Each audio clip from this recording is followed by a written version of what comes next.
አንተ ማንህና ነው የምትፈርደው? በሰው ሕይወት ላይ ለመፍረድ ከመቸኮል በፊት አንድ ነገር ላስታውስህ። አንተ ፈራጅ አይደለም፣ አንተ ተከሳሽ ነህ። ልክ እንደሱ አንተም የፈጣሪ ምሕረት ያስፈልግሃል።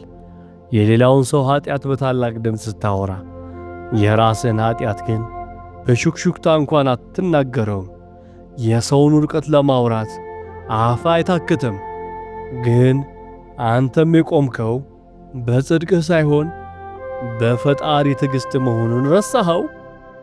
በሰው ላይ ከመፍረድ በፊት እስኪ የራስህን ሕይወት እንደ ፊልም በአደባባይ አሳይ ተብለህ አስብ። ያኔ ድንጋይ ውገሩት ስትል የነበርከው ሰው ላይ ሳይሆን በራስ ላይ ትፈርዳለህ።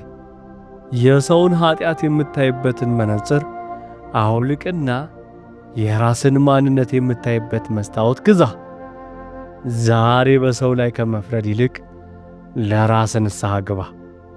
ይህ መልእክት ለሁላችንም ተግሣጽ ይሁን። ሼር በማድረግ ሌሎችንም አሳስቡ።